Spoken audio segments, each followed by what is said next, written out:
It's currently 2026, and this is what the ocean looks like. There's colourful life, big life, and while there are still some kinda scary things like sharks that roam around, they're nothing like this. This is what the ocean looked like millions of years ago.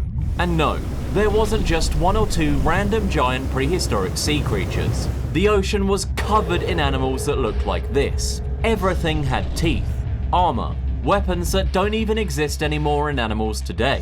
There were no orcas, there were no great whites. The ocean was just chaos. But why actually was the ocean filled with so many of these ridiculous animals? And why did they ever go extinct?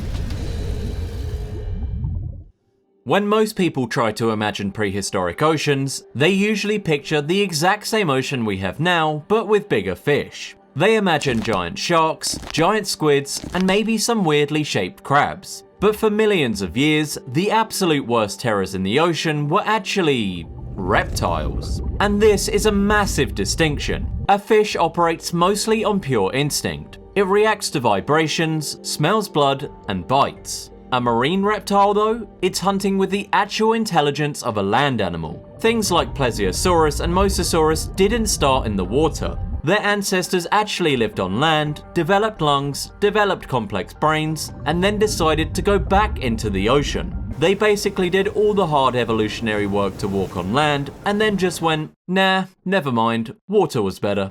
This means they were air-killing creatures that could actively track, outsmart, and maneuver the fish they were hunting. Because they breathed air, they had massive lungs that provided their blood with a massive amount of oxygen, giving them explosive bursts of energy that cold-blooded fish simply couldn't compete with. They were faster, they were smarter, and they were unbelievably aggressive.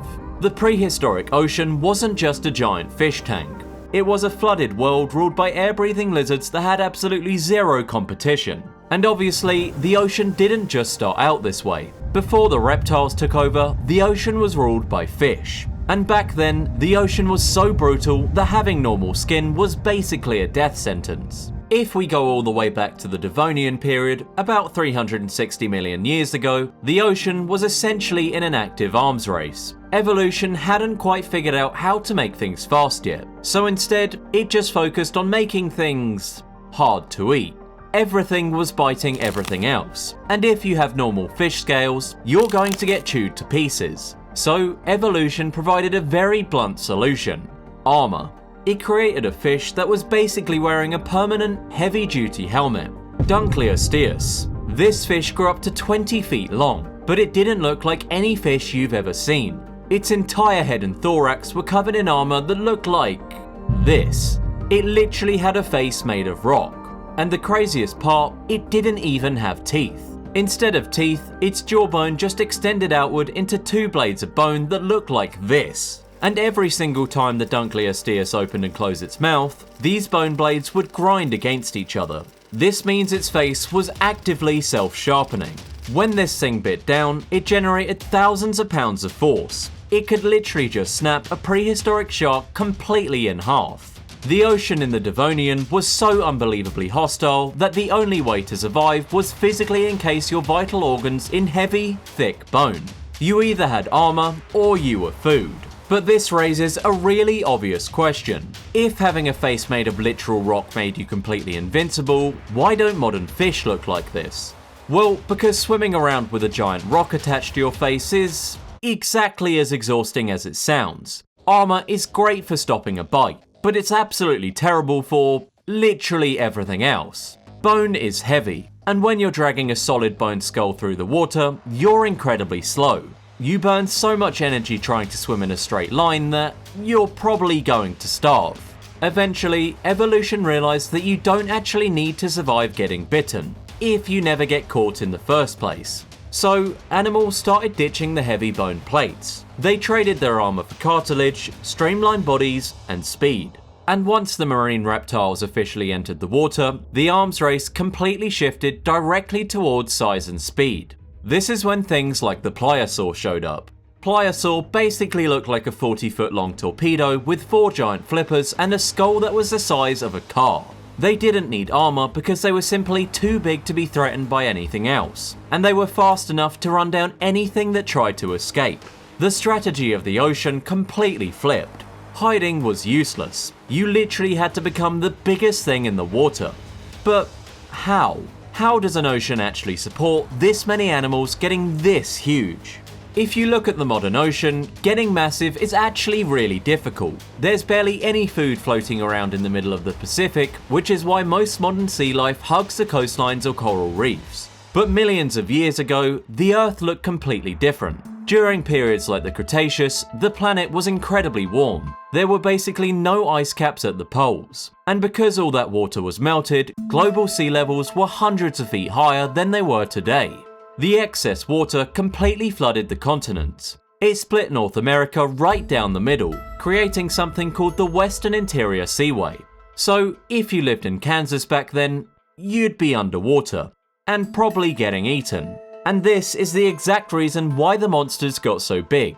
These inland seas were completely shallow, and because they were shallow, sunlight could reach all the way to the bottom. Sunlight means massive amount of algae and plankton. Plankton means massive amount of fish, and massive amount of fish mean unlimited food for predators. It was essentially an endless, sunlit buffet spanning across entire continents, packed to the brim with calories. When food is restricted, animals stay small to conserve energy. But when food is literally everywhere, and if you're a long-time viewer of Beyond the Blue, you probably already know this, your size limit is basically non-existent.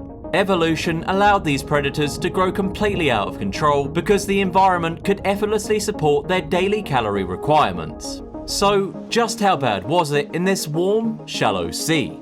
Let's go back to the great white shark. Imagine we take a fully grown 20-foot great white and we drop it right into the middle of the Western Interior Seaway during the late Cretaceous period. In the modern ocean, the shark does whatever it wants. But here, the shark wouldn't even crack the top 5 predators in the ecosystem. First of all, it would immediately have to deal with Cretoxyrhina, also known as the Jinzu shark. This was a prehistoric shark that looked very similar to a great white, except it was bigger, bulkier, and had teeth that were strictly designed for slicing through thick bone and turtle shells. If a great white ran into a Jinzu shark, it would just lose. But even the Jinzu shark wasn't the king of this sea, because the moment you start swimming through this warm, shallow water, you have to deal with the actual apex predators, the air breathers, the reptiles. If our great white managed to avoid the giant prehistoric sharks, it would eventually run into the real problem, the mosasaur. If you want to design the perfect killing machine for a shallow inland sea, you build a mosasaur. These things grew up to 50 feet long. They had serpentine bodies that allowed them to burst through the water fast, and jaws that looked like, yeah, that's definitely going to eat you. But the scariest part about a mosasaur is actually the mechanics of its mouth. If you look at the roof of a mosasaur's mouth, you'll find a second, entirely separate set of teeth sitting at the back of its throat. These are called pterygoid teeth. When a mosasaur bites down on a massive piece of prey, it doesn't just chew. It uses its main jaws to hold the animal in place, and then those secondary teeth in the back of its throat physically ratchet forward. It basically acts as a conveyor belt. When a mosasaur bites you, the teeth in the back of its throat are literally putting you down its esophagus while you're still alive. You're being mechanically dragged straight into its stomach, which is probably going to ruin your day. Mosasaurs were so perfectly adapted to this environment that they completely eradicated almost all of their competition. But if every single thing in the ocean is a 50-foot apex predator with conveyor belt teeth, what are they actually eating? It's really easy to look at the prehistoric ocean and assume it was just giant monsters constantly fighting each other. But biologically, that's impossible. An ecosystem made entirely of apex predators would instantly collapse. You can't have a food chain that's just killers eating other killers. You lose too much energy at every level. For a 50-foot mosasaur to exist, it needs food. A lot of it. And evolution provided exactly that. The prehistoric ocean was filled with massive, peaceful giants whose entire evolutionary purpose was basically just to be eaten. Take Lidthixies, for example. This was a massive bony fish that could grow up to 50 feet long. As a massive filter feeder, it just swam around with its mouth open, eating plankton, completely defenseless against the massive marine reptiles. It was basically just a giant, floating protein bar. Or Archelon, a sea turtle the size of a car. these massive herbivores and filter feeders were the absolute anchor of the entire ocean. They converted the infinite plankton of the shallow seas into massive chunks of meat. They were the buffet, and without them, the mosasaurs and pliosaurs would have starved to death in a matter of weeks. And eventually, the buffet did close. About 66 million years ago, a massive asteroid hit the Earth. This wiped out the dinosaurs on land, but it also completely devastated the oceans. The marine reptiles, the mosasaurs, the pliosaurs were entirely wiped out. The giant filter feeders died. The shallow seas went dark. For a brief moment in Earth's history, the ocean was actually somewhat safe, but evolution hates a vacuum. With the giant reptiles gone, the apex predator slot was completely empty, and it didn't take long for something completely new to crawl off the land and into the water to claim it. Mammals. Specifically, the ancestors of modern whales. But these early whales didn't look like the friendly, blubber-filled giants we know today. They looked like absolute nightmares. One of the first to take over was the Basilosaurus. Despite the name sounding like a dinosaur, this was a fully aquatic animal, but it looked like a 50-foot sea snake, with a wolf's head, which sounds exactly like something a 5-year-old would draw. But this was completely real. It was incredibly long, aggressive, and unlike modern whales, it had a mouth full of slicing teeth. It was an aggressive hunter that tore through other marine mammals and fish. The ocean had reset, and now the wolf whales were in charge. And this mammalian dominance eventually set the stage for the ocean to get even worse. Usually, evolution only allows one true king. If you have a hyper-aggressive apex predator in an environment, it usually outcompetes everything else until it stands alone at the top. But during the Miocene epoch, around 15 million years ago, the ocean broke this rule. The environment was so rich and the prey was so massive that the ocean somehow supported two completely different 50-foot apex predators at the exact same time.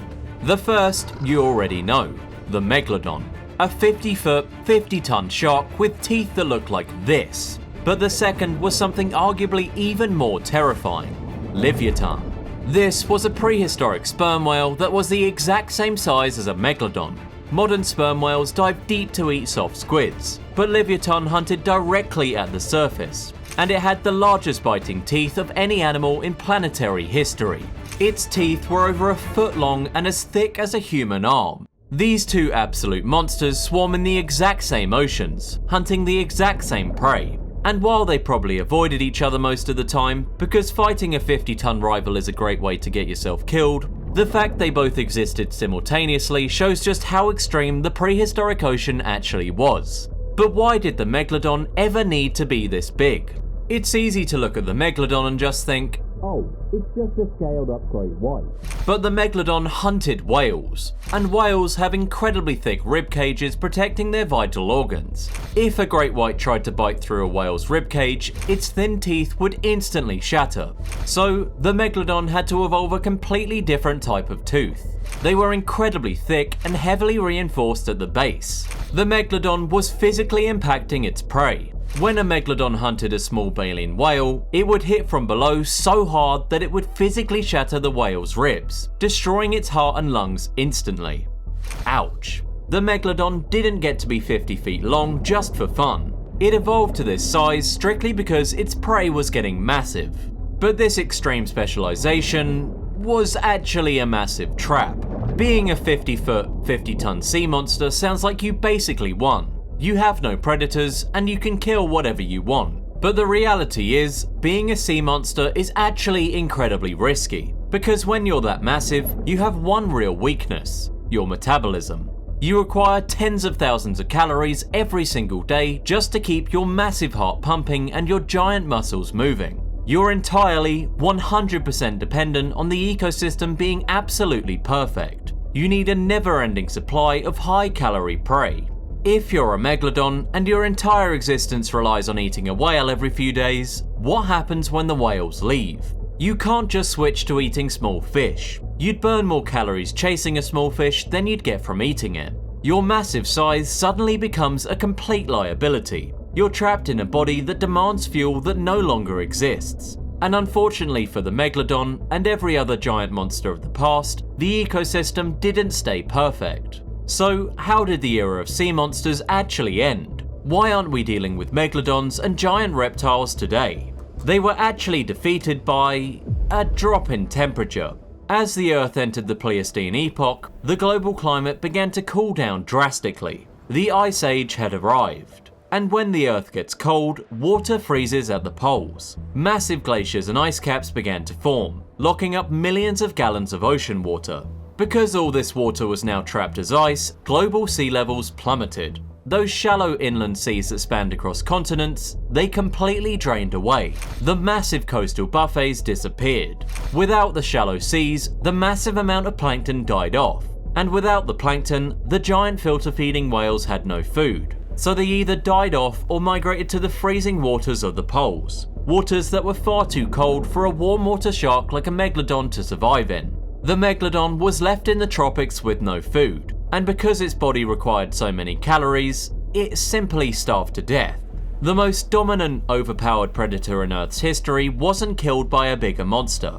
It was killed by an empty stomach. The modern ocean got safer strictly because the warm water habitats vanished, starving the giants out of existence and leaving only the smaller, more efficient predators, like the great white and the orca, behind.